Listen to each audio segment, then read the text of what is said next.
On this week's GTA 6 o'clock, Take-Two reconfirms GTA 6 release date. 2K games are being linked to creating a new FIFA football game. Has the Trailer 2 soundtrack been discovered? Our new single, Dracula, will be featured on the upcoming trailer of GTA 6. And does Red Dead 2's cut content give us a sneak peek at GTA 6's scale? Now, there are going to be spoilers.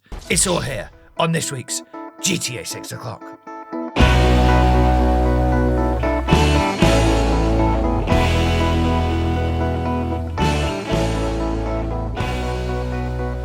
Hello and welcome to episode 36 of GTA 6 o'clock. I am JJ, and back from a whole 2 weeks away from GTA 6 chat is Dan Dawkins. Hello, Dan. Hello. Or as I was saying for 2 weeks, bonjour and bon nuit. Yes, Dan has been to Spain. Yes, that's right. Spain, the home of French speakers. Yes, French Spain. Spain. And I actually joke, I've been very close to Spain. So I drove so far down France that I almost appeared in Spain. So, Wow, okay. And I did briefly consider a visit to Spain, thought better of it. One thing this is a hilarious aside, what I was surprised by in France was the number of retail outlets and shops that were absolutely willing to rip off GTA with scant regard for licensing or IP creation. So I'll share this with our producer, but I've got an image of the northernmost coastal town, Boulogne-sur-Mer. One of their leading boutique outlets sells a Boulogne-sur-Mer GTA 6 poster. Really? So I'll share the image with you. It's funny. Now, whether this means I've closed that boutique down, in which case I'm really sorry. But and there was also, like, in a lot of other cities I went to, in fact, Perpignan in the south, had a number of tattoo parlours that I am guessing are not as sponsored by GTA as their exterior would pertain. Okay. So a lot of people using that Rockstar box effect and just putting their own detailing inside. So, surprised at the proliferation of GTA branding throughout France. Oh, well, I said last week on the solo podcast that I had not, in fact, had a real holiday and was hanging out with Ned Luke in LA, but you seem to have done your own GTA research on your holiday too, so we never get away from it. It never sleeps. So let's get straight into this week's episode. That aside, put to bed now. Obviously, there was a Take-Two investor call last week, which we haven't extensively covered yet, but if you followed us on Twitter at GTA VOclock, you will know that there wasn't actually much info in the call, but there was a couple of interesting things to dive into. So Dan, let's get straight into that and talk about the Take-Two financials. Now, there was some things said. The statements were that the first quarter of fiscal year 2025 for Take-Two ended 30th of June 2024. So just to keep these dates in everyone's head. And Strauss-Zelnick has said that he was pleased to report that the financial year for 2025 is off to a solid start.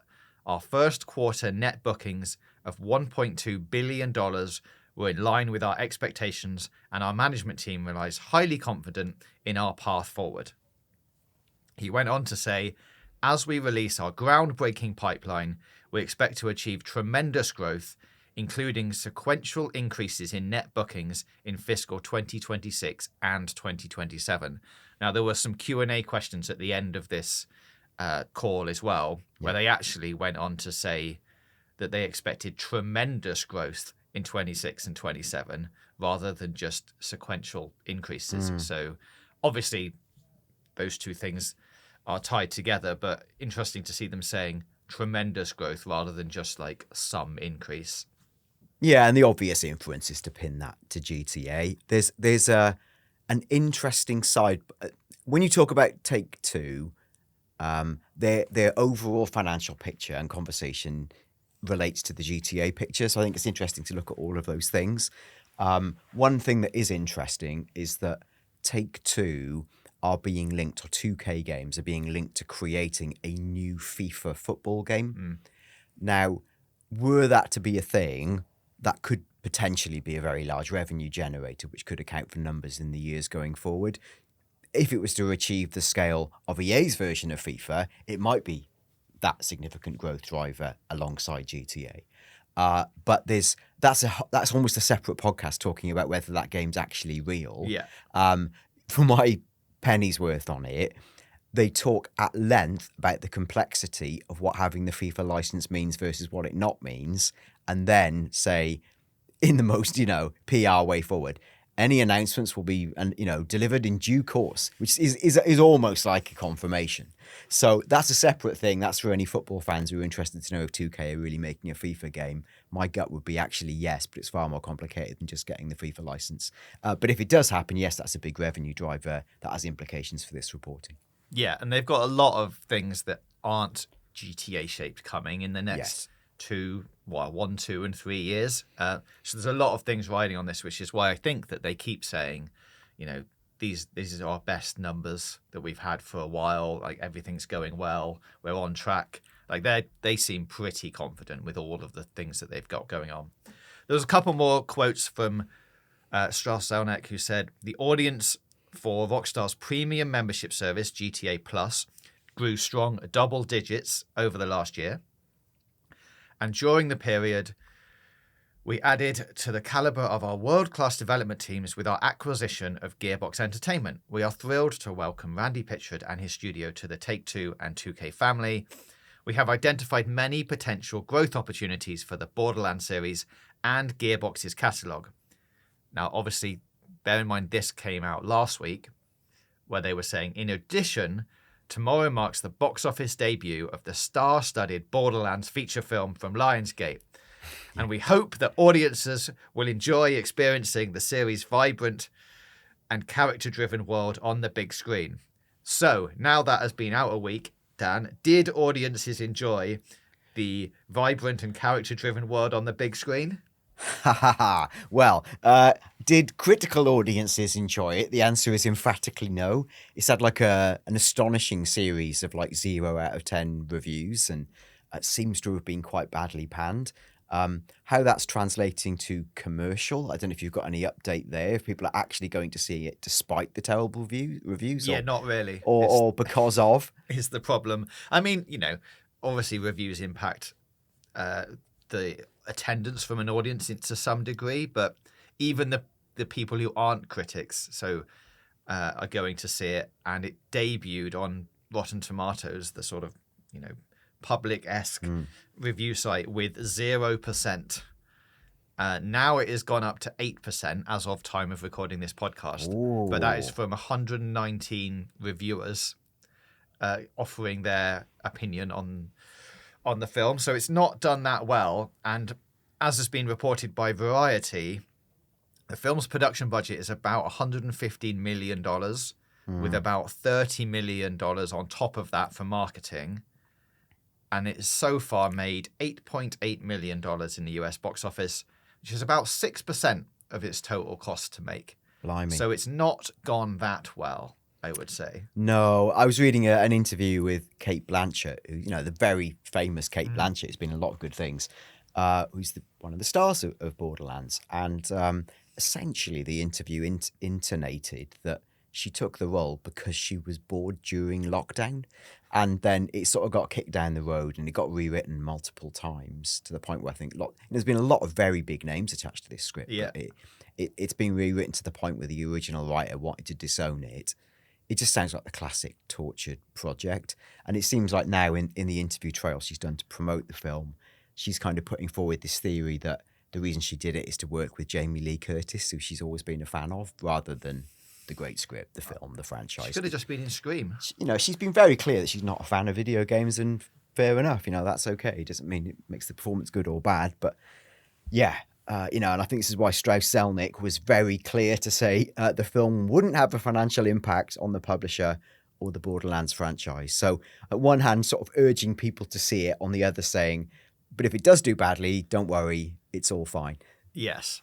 And I mean, that's an interesting statement in itself, because that film doing so badly surely at some point has an impact on the Borderlands franchise, even to the extent of going, well, we're not going to make another film. Yeah, it's bad for that brand. Like, I don't know, in terms of like who's bearing the financial cost, I imagine it's the film company actually producing it. So actual Gearbox Borderlands will be fine, despite the fact that it's sullied their name and there's not likely to be a sequel and it might have affected all their long-term planning. But yeah, look, you would say it's business as usual for terrible video game movies. Yeah. So great. We've got a couple more things to pick up on from the investor call. It was passed over to Lainey Goldstein, who went into a bit more of the financials and said, we delivered first quarter net bookings of $1.22 billion, which was in line with our guidance range of 1.2 to 1.25 billion. Grand Theft Auto Online and NBA 2K were both down in revenue bookings. This was relating to.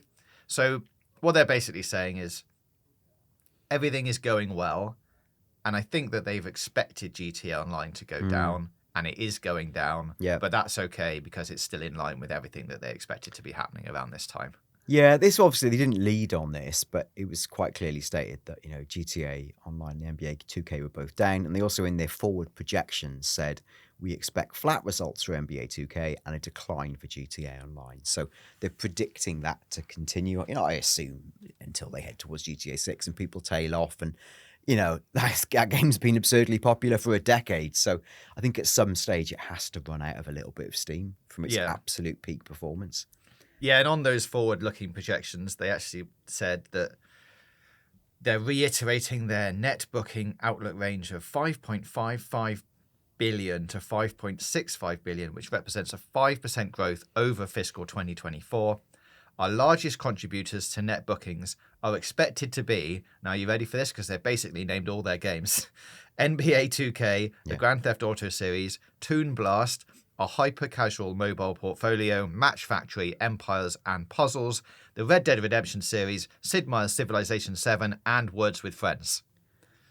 Yes. So all of those games together are going to achieve a lot of money. Pretty broad spread. I think that the headline of this call overall was that it was an incredibly straight back call. There was not too much said. The good news, they didn't make any song or dance about this. Zelnick very early in the call just said, earnings are on track. Our first quarter net bookings were in line with expectations. Then he went on to say, GTA series exceeded our expectations, as in the series, not GTA Online, as momentum continues to build ahead of the launch of GTA 6 in fall 2025. And it was stated very matter-of-factly, nothing has changed. Now, even taking into account the Q&A where various people probed and dug into this, the tell of do people still believe it's coming out in fall is in the share price. Now, the share price slightly dipped at the tail end of last week, but that's actually to do with what was a bigger global market correction that lasted about 2 or 3 days and bounced back. So actually, Take-Two share price is pretty much where it was about 3 or 4 weeks ago. No, the market is not feeling like GTA 6 is going to slip. It was an incredible straight bat from Zelnick. So I guess no news is good news for us. It's everything seems to be trudging on quite confidently. Is there anything else you wanted to know? Because I've got one other thing I thought was interesting in the call. It was only from the Q&A's bit, like you've mentioned. There was one very, I guess, speculative question about, can you tell us about what stage of development GTA 6 is at? And they basically went, we're not going to talk about that. I think they said it's not the kind of insights that we would give in regards to any specific development. There was an interesting thing that we mentioned, I think, on last week's show, that at the moment, video game voice actors are on strike. Yes. Because of a lot of conversations around AI and how all of that's just going to be used. So there was a question about news of the strikes. Is there any point in the dev process where you can hit blockers? Now, this was obviously, it felt like it was GTA 6 skewed, where they were trying to be like, is this going to affect the development? But also you have other games, so could it affect all of that? But they, as you said, straight batted it really and said, we continue to work hard to a resolution. We have common ground on 24 of the 25 proposals, which are the ones that they are discussing. We don't expect any impact whatsoever to our titles in development. So, as you say, everything is carrying on as normal. There are no causes for concern. It doesn't sound like they're going to think this strike is going to last too long anyway. Obviously, if it goes on for years, it might start impacting things that are a bit earlier in development, but they seem pretty confident everything is going to get resolved in the next few months or so, I think. So, no, so there's one other thing that you picked up on. Well, one thing, and you might have touched on it, we've touched on this in previous weeks. We've talked at length about what role UGC might play in GTA 6. And they've obviously invested in the modding community, so we know it is definitely part of the future, but to what extent? Now, an analyst called Martin Yang asked, he says, can you give us an updated view on your approach to UGC across different franchises? He may as well have said, including GTA 6. And how are you open to maybe modding both on PC and console for your future games? GTA 6. Now, I thought this answer was quite interesting because it left all doors open. So they'd said, we've been very open-minded and we certainly are very excited about many things that our users are delivering in their engagement with our titles and other titles. And they use this word again. Obviously, we're excited about what we see in the modding for the community for GTA, and we think that's pretty exciting. So already 3 uses of the word excited. Very exciting, this modding. It really is. And so at the end of the day, entertainment companies need to bring great entertainment to consumers. That is the starting point. And I'm not a believer that the industry will turn into a UGC-driven industry. So they're clearly, they're not about to turn GTA into Roblox. But it does say, however, for certain titles, for example, Roblox, they are really more platforms than they are digital entertainment titles. And I think this company, we pride ourselves on making the best entertainment of any sort on earth. And this is the interesting bit, I think, which leaves it open. He says, and if consumers want to add to that and enhance that for their own use, generally speaking, we would like to enable that behavior. Generally speaking, protective of our intellectual property. And then it goes on to sort of say, we're protective of other people's intellectual property, but we do think that can be a positive for the industry. I don't think we'll define either our company or the industry, however. So that's very, very, very both sides look at it. But they use the word excited 3 times. It feels like there's a stated openness to the use of UGC in titles, including GTA 6. So I just wonder if that's as close as we get to a hint that will form part of the future. Yeah, and I think that there's another interesting point here is that them saying that, and this isn't a direct attack, that's too strong a word, but Leslie Benzie is obviously left to go and build a Rocket Boy, which is now making everywhere, which that game is all UGC. Like their whole thing is we're making a platform for everyone to be able to contribute to make games and make assets and that kind of thing together in this universe. So you can see even from that call of them going, we don't believe this is where the industry is going. It might have been, at some point going, Leslie's like, oh, I think this is the way the industry is going, and them going, no, it's not, and then him going, well, and eventually he's gone off to try and prove them wrong, I guess. Yeah, that's a really interesting point, and it does put 2K in, firmly on the side of the authorship and the small group of creators side. Let's see. But I just, as we've talked about in a previous podcast, and you can seek it out, UGC I think will play an increasing role in GTA 6, but secondary clearly to the authored experience. Okay, well, let's move on to our next topic, Dan, and that was, has the trailer 2 music or soundtrack already been discovered? Now, this was sent to us hot off the press from Andrew R. via email, who said, I've been doing a bit of browsing on Reddit and came across this on my local town's subreddit. I have no idea who they are, but I can't find anything to show they would be trolling. Well, more on that later. I don't know. I've listened to the song and actually think it would fit a trailer. The lyrics talk of betrayal, hiding, being on the run. Could be nothing, but why talk about it on small subreddits? Anyway, love the podcast. Got me playing GTA 5 again. And sent us a picture from... Now, apologies to our US listeners. You might not know what this is, but there's a town, city? I don't even know. There's a place called Middlesbrough. Dan's just going to quickly look up whether it's a town or a city in the UK. And there's a band that have posted in this subreddit saying that they are looking for creepy/haunted places in Middlesbrough with the follow-up text that says, hey mates, we're building a brand new rock band out of Miami Beach, Florida. Our album features members of Vampire Weekend, Deftones, Filter, and Guns N' Roses. Last year, we performed at Stephen King's 75th birthday celebration. Next month, our new single Dracula, New World remix, will be featured on the upcoming trailer of GTA 6. We're trying to find cool venues, something like an old church or an old theatre, with seating capacity from 100 to 300 guests. Something creepy or haunted is also ideal. It's hard to do this kind of research on Google, so I figured the best place to ask was here, since I will be doing the majority of planning for the tour. Hope to hear some great suggestions. Thank you in advance. Raven. Now, Raven is the band in question here, and it is their track Dracula that is being touted here as being the thing that's going to be included in the next GTA 6 trailer. However, having listened to the track, I instantly thought, this doesn't sound like a GTA 6 trailer song. Might as well be a stranger or a fugitive on the run.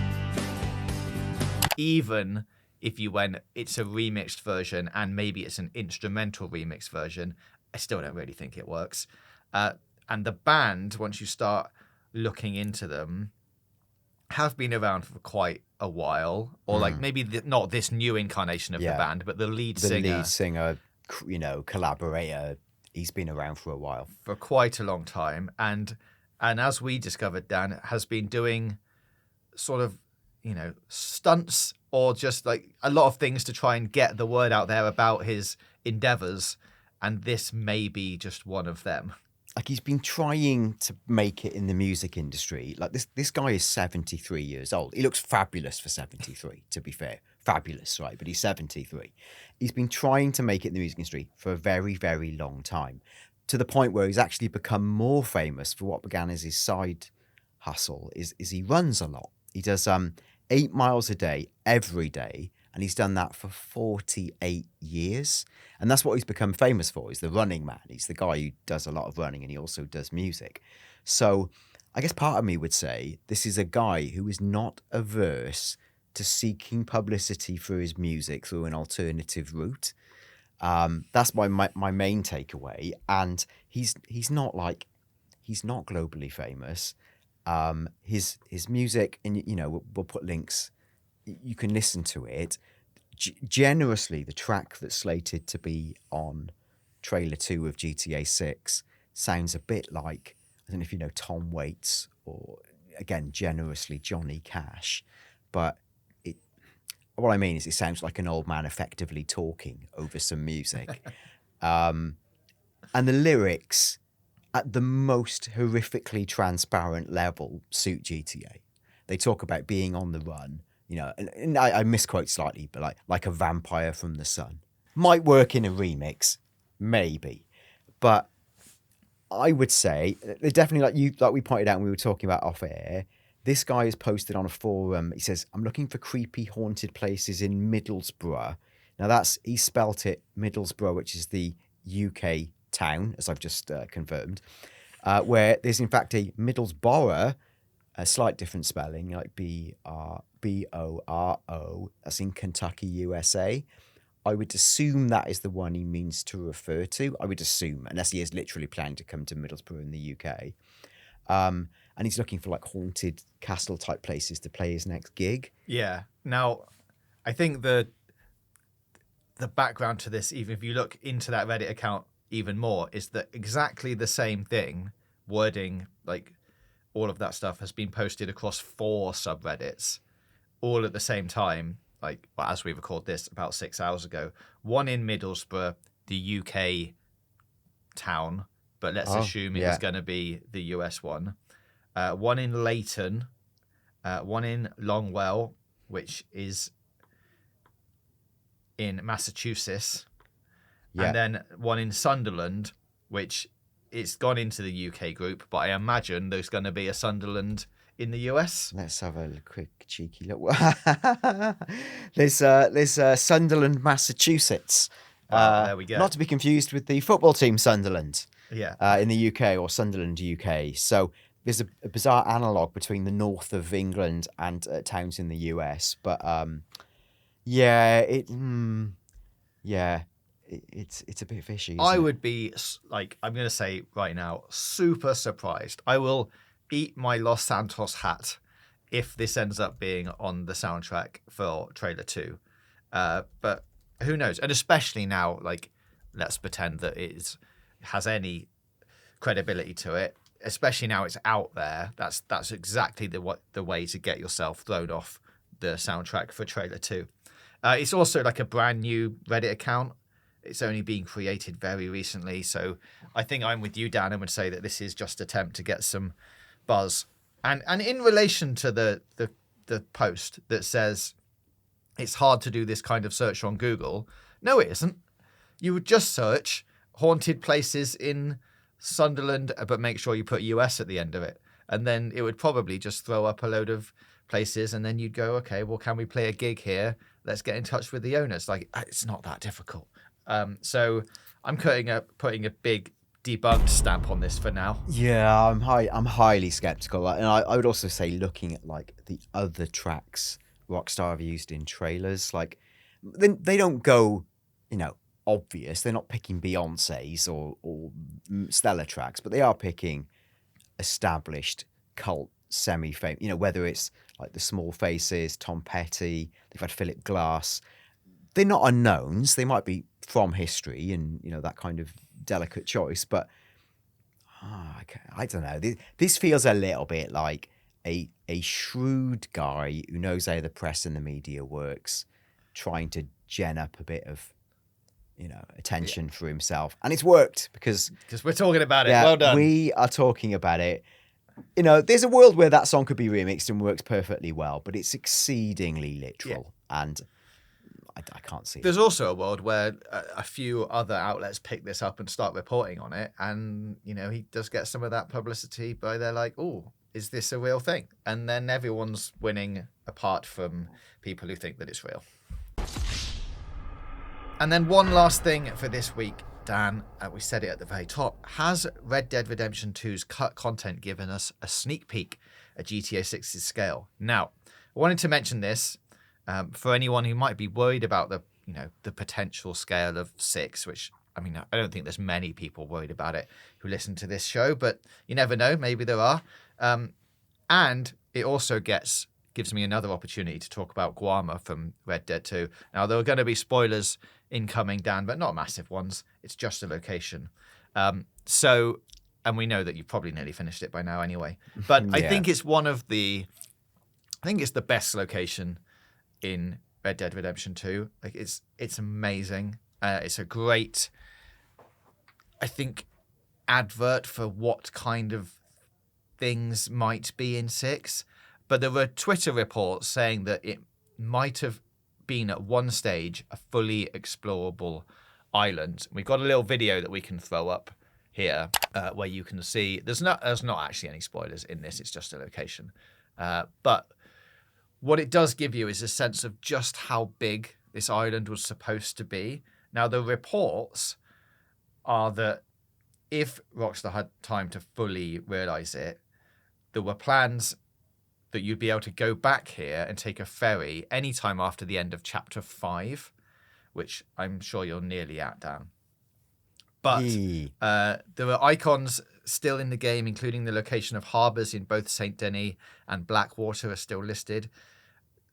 And then it goes on to say Guarma originally boasted more missions, had side missions and unique treasures to the island. Now, for those of us who have got to this island and then left the island, you'll know that this part of the game is very, very linear. It's not like the rest of the map. It's pretty much you can go around a little bit, but you definitely can't go around the whole island. It's very much a set path that you have to sort of travel around. But the reports are that it was meant to be pretty much completely open world, and what you end up seeing in the game is only about 20%. So you can see a harbour side here. That bit you get to explore, the rest of it you do not. Okay. So I think we could take this and start to visualize sort of what GTA 6 could look like. Like, the water physics in this look amazing. From what we've discussed before of the layout of Florida, there's probably a bit too many hills in this for it to be, similar, and maybe a bit too much green, because this is a very, forest dense map. But I think from the size of it, and for something that was meant to be in Red Dead 2, knowing how big Red Dead 2 is on its own, and this was a completely separate area that you were meant to be able to go back to, I think you would have gone back, like they say, if you went back on a ferry, there would have been loading times. There would have been a screen that puts you from main Red Dead map into this map because it's so big. So if that is going to be the case in GTA 6, we don't know like how you're going to get like through, as we expect, like state lines. If you're going from, you know, the very, very edge of one side of the map all the way to the other side, maybe there's going to be some kind of hidden loading in there, like there was with this, like, oh, you're going to have to get a ferry or you have to get the train or whatever.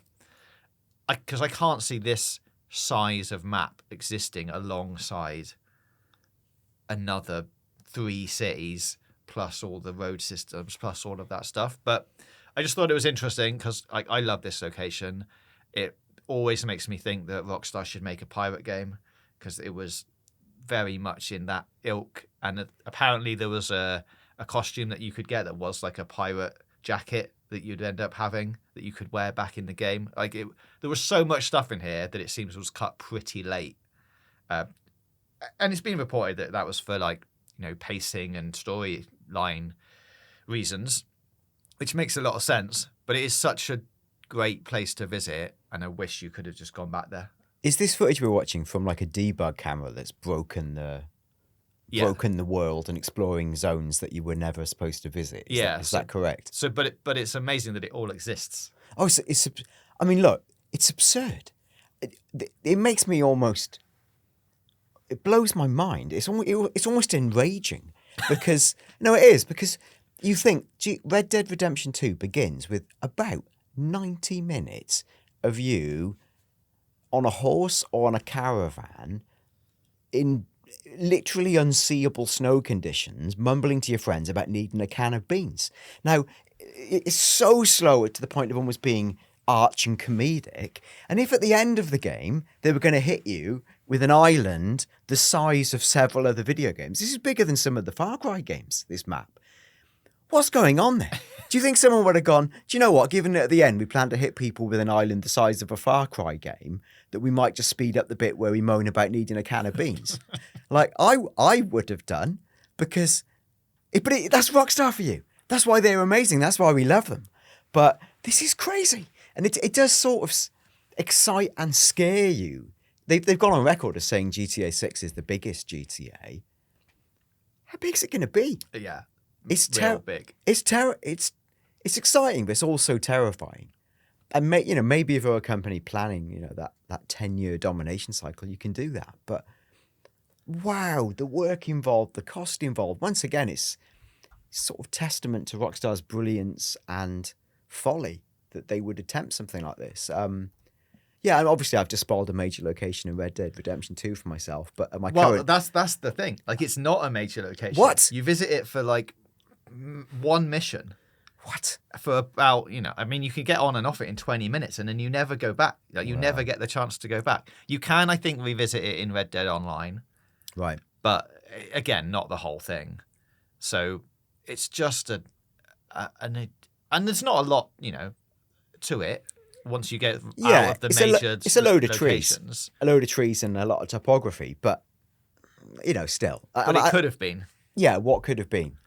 And yeah, I just, I think if the rumours about a separate island or two existing off the coast of Miami, where we might be able to, visit Cuba or something like that, are true, this is probably the kind of scale that you'd be expecting from those islands. I would now be anyway, having seen this, going, well, yeah, make it look like this. Roll on Cuba.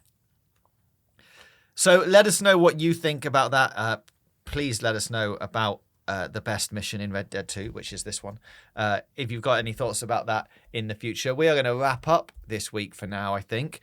Dan, it's good to have you back. We will try... Now, next week, we should mention next week, because next week is Gamescom, which has a number of showcases coming up, including one of ours, starring GTA 5's Ned Luke. So if you want to watch that, that is actually next Wednesday at 9 p.m. UK time.